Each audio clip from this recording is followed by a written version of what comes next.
नमस्कार साथियों, अगर आपने एसबीआई लाइफ इंश्योरेंस से कोई पॉलिसी ली हुई है, चाहे वो यूलिप प्लान हो, पेंशन प्लान हो या फिर कोई इंश्योरेंस पॉलिसी आपने ली हुई है और अब आप उसको सरेंडर कराना चाहते हैं, चाहे कोई भी कारण हो, यानी कि आप अब उस पॉलिसी को कंटिन्यू नहीं कराना चाहते हैं, तो उसका क्या प्रोसेस रहता है, किस तरह से सरेंडर करते हैं, क्या डॉक्यूमेंटेशन रहता है, क्या प्रोसेस रहता है, सरेंडर करने पर क्या लॉस, क्या मुनाफा रहता है, सब कुछ इस वीडियो में हम कवर करने वाले हैं। वीडियो बहुत ही इम्पोर्टेंट होने वाला है, अंत तक इस वीडियो के साथ में बने रहिएगा ताकि सरेंडर का पूरा प्रोसेस आपको समझ में आ जाए। साथियों, वीडियो को आगे बढ़ाने से पहले आपसे मैं एक बात शेयर करना चाहता हूं कि जब भी आपने पॉलिसी ली हुई होगी, एसबीआई लाइफ की कोई भी पॉलिसी आपने ली हुई, तो उसमें एक लॉक इन पीरियड होता है और वो होता है मोस्टली 5 ईयर्स का, यानी कि 5 ईयर्स तक आप किसी भी पॉलिसी को डिसकंटिन्यू नहीं कर सकते हैं। तो इस चीज़ का हमें ध्यान रखना होता है कि 5 ईयर्स का लॉक इन पीरियड में आप सरेंडर करते हैं तो आपको कोई बेनिफिट नहीं मिलता है।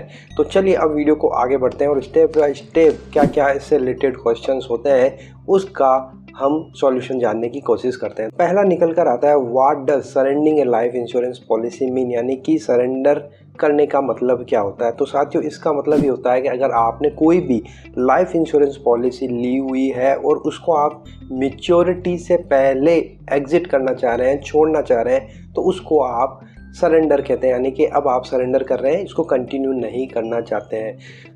इसको एक तरह से वॉलेंट्री टर्मिनेशन भी कह सकते हैं। पॉलिसी होल्डर के द्वारा जो भी कॉन्ट्रैक्ट हुआ था कंपनी और पॉलिसी होल्डर का मैच्योरिटी तक, या आप 10 साल, 15 साल, 20 साल तक पॉलिसी को कंटिन्यू करेंगे, लेकिन अब आप उसको किसी भी कारण से कंटिन्यू नहीं करना चाहते हैं, तो उसको आप सरेंडर कहते हैं और इसको सरेंडिंग द इंश्योरेंस पॉलिसी कहा जाता है। दूसरा निकल कर आता है, what do I going to lose if I surrender the policy before maturity, यानी कि अगर मैच्योरिटी से पहले पॉलिसी होल्डर सरेंडर करता है तो उसको क्या लूज होगा, क्या उसको लॉस होगा।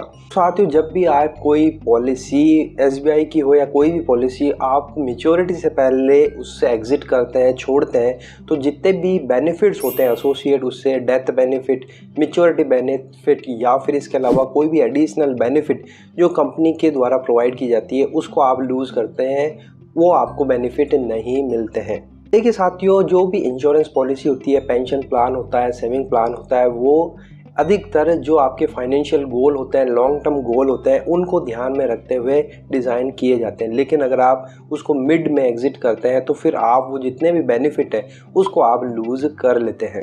इसलिए यही एडवाइस किया जाता है कि जब भी आप कोई पॉलिसी लें तो उसको लॉन्ग टर्म तक रन करें, इंटायर जो भी आपका पॉलिसी पीरियड है वहाँ तक आप इन्वेस्ट करें, ताकि आपको जितना भी बेनिफिट मिलना है वो मिल सके और आपका जो भी इन्वेस्टेड पैसा है वो व्यर्थ ना जाए। लेकिन अगर किसी पॉलिसी में आपको किसी कारण से पैसे की ज़रूरत होती है तो बहुत सारी पॉलिसीज़ में ये एक ऑप्शन होता है कि आप वहाँ से पार्शियल विड्रॉल कर सकते हैं, तो इसका आप यूज़ कर सकते हैं ताकि आपको पॉलिसी सरेंडर करने की ज़रूरत ना पड़े। अगला है कि what do I receive when I surrender my policy, यानी कि मैं पॉलिसी सरेंडर करता हूँ तो मुझे क्या मिलता है। तो साथियों, जब भी आप कोई पॉलिसी सरेंडर करते हैं तो जो भी सरेंडर वैल्यू होती है उस समय वो आपको मिल जाती है एज़ पर जो भी पॉलिसी के टर्म्स एंड कंडीशन होते हैं, जो आपके कॉन्ट्रैक्ट में मेंशन होते हैं, उसके हिसाब के जो भी आपकी सरेंडर वैल्यू होती है उस समय वो आपको मिल जाती है। जितने भी टैक्सेस होते हैं, जितने भी टीडीएस और एप्लीकेबल चार्जेस होते हैं, वो सारे डिडक्ट हो जाते हैं और उसके बाद में जो भी उस समय की फंड वैल्यू होती है वो आपको एज ए सरेंडर वैल्यू मिल जाती है।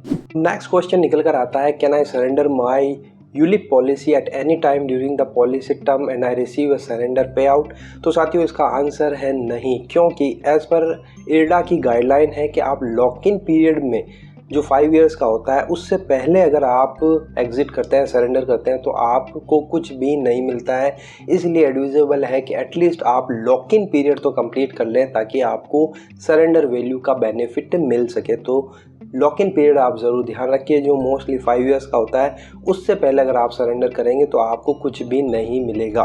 नेक्स्ट क्वेश्चन निकल कर आता है, how can I surrender my policy. तो इसके लिए आपको जो भी नियरेस्ट आपकी एसबीआई लाइफ की ब्रांच होती है वहाँ पर आप विजिट कर सकते हैं और जो भी ऑफलाइन ऑनलाइन प्रोसेस होता है फॉर्म फिलिंग का वो फिल करके आप सरेंडर कर सकते हैं। अब नेक्स्ट क्वेश्चन निकल कर आता है, what are the documents required for surrendering the policy, यानी क्या डॉक्यूमेंट लगेंगे पॉलिसी सरेंडर करने के लिए। तो साथियों इसके लिए एक रिक्वेस्ट फॉर्म होता है जो आपको SBI ब्रांच में मिल जाएगा।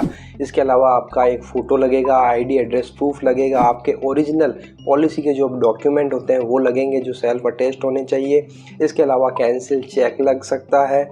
इसके अलावा अगर आप NRI हैं तो NRI के रिलेटेड जो भी TDS है, टैक्स से रिलेटेड डॉक्यूमेंट्स होते हैं वो आपको ब्रांच से मिल जाएंगे, वो आपको फिल करने होंगे। इसके अलावा आपका बैंक अकाउंट स्टेटमेंट लगेगा लास्ट 1 मंथ का जो सेल्फ अटेस्टेड होना चाहिए, इतने। और इसके अलावा आपका एक पैन कार्ड भी मैंडेटरी है, वो भी आपका लगेगा। तो ये सारे डॉक्यूमेंट्स होते हैं जिनको ले जाकर आप अपनी जो भी पॉलिसी आपने ली हुई है SBI से उसको आप सरेंडर कर सकते हैं। लेकिन साथियों मेरी एडवाइस यही रहेगी कि आप एटलीस्ट 5 ईयर्स तक कंटिन्यू करें, लॉक इन पीरियड कंप्लीट कर लें, उसके बाद में आप पॉलिसी सरेंडर करें ताकि आपको ज़्यादा लॉस ना हो। तो आई होप साथियों आपको वीडियो अच्छा लगा होगा, जानकारी अच्छी लगी होगी। अच्छी लगी तो लाइक शेयर ज़रूर करिए। इसी तरह के इन्फॉर्मेटिव वीडियो के लिए आप चैनल को सब्सक्राइब कर सकते हैं, बिल्कुल फ्री है। फिर मिलते हैं एक नई जानकारी के साथ में, तब तक के लिए अपना ख्याल रखिए। जय हिंद, जय भारत।